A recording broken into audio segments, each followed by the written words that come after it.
Right now, your heart is doing something it has done without a single day off since before you were born. It is beating. You are not thinking about it. You never do. One day it will stop. And in that moment, a question that every human who has ever lived has asked quietly at 3 in the morning when the house is dark becomes yours to answer. What happens next? Not the story you were told as a child, not the one painted on temple walls or promised at funerals, the real one, the physical one. What actually happens to you, the body, the brain, the atoms, in the hours and years after the beat stops? Here is the first surprise. Death is not a switch. It is not a line you cross in an instant, awake on one side and gone on the other.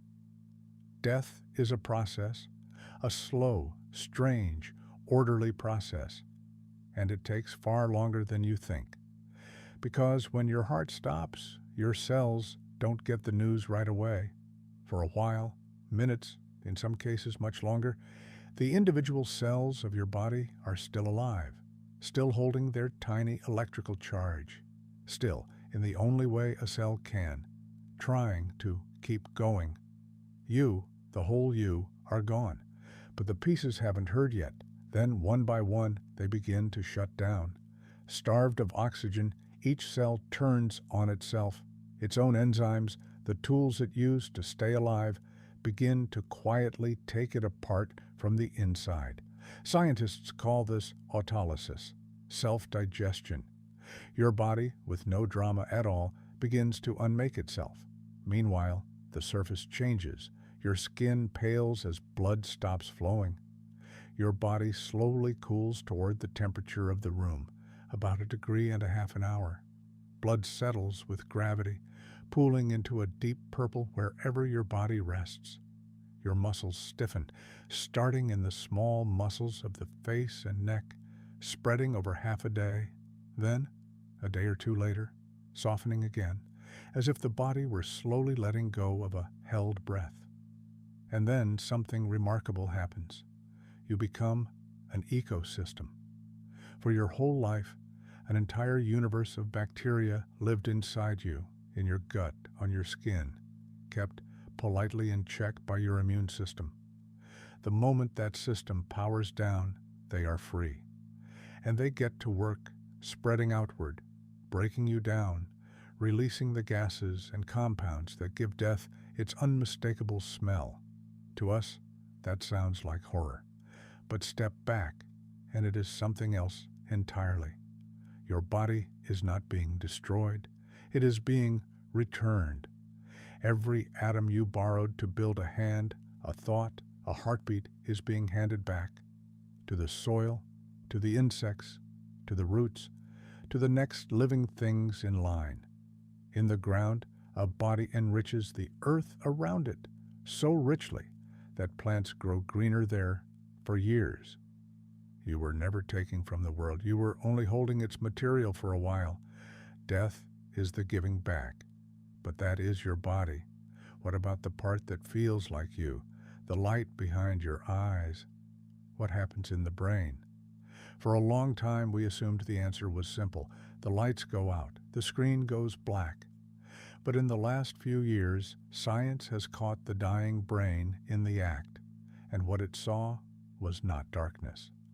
In 2023, researchers at the University of Michigan recorded the brains of 4 dying patients as life support was removed.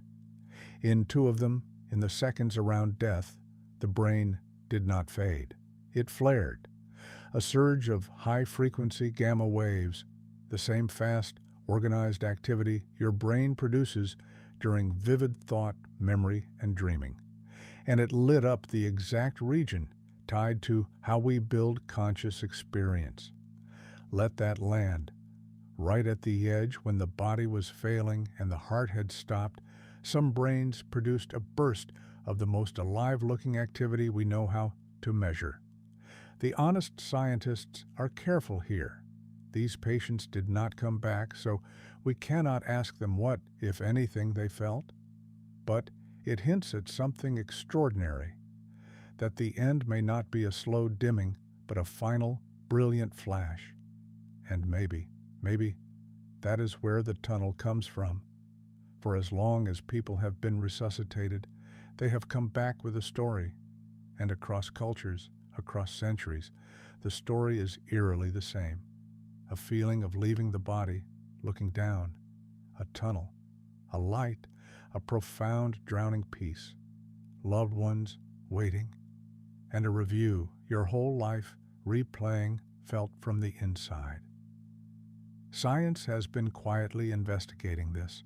In carefully designed studies, researchers hid images in hospital rooms, high up where only a floating out-of-body observer could see them, testing whether these experiences are real perception or something the dying brain generates on its own. So far, the evidence points inward, to a brain flooded with its own chemistry, its sense of self and space dissolving, producing something overwhelming and universal from the inside, which makes the tunnel no less astonishing. It may be the last, most beautiful thing your mind ever makes for you. But now, widen the lens all the way, past the body, past the brain, to the atoms themselves. Because here is the thing nothing, not fire, not rot, not time, can undo. Your atoms do not die. They cannot. The carbon in your cells, the oxygen in your blood, the calcium in your bones, none of it can be destroyed. It can only be moved and reused. And where did that material come from in the first place? Not from Earth, from stars. More than 90% of your body's mass, the carbon, the nitrogen, the oxygen, the iron in your blood, was forged in the hearts of ancient stars and flung across the galaxy when they died. Every atom heavier than iron in you was made in something even more violent. An exploding star, a collision of dead suns.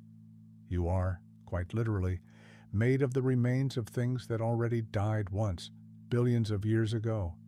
So you were never really a separate thing. You are a pattern. A temporary, impossibly beautiful arrangement of borrowed stardust, held together for one brief, conscious moment, long enough to look up and wonder where it all came from. And when you die, that pattern doesn't vanish. It disperses. The atoms that spelled you go on to spell 1,000 other things. A tree, a bird, a stranger not yet born, a breath of morning air. Nothing is lost. Nothing is deleted. The universe does not throw you away. It takes you back and keeps building. You did not come into this world. You came out of it, the way a wave comes out of the ocean. And like a wave, when you go, you are not destroyed. You are simply the sea again.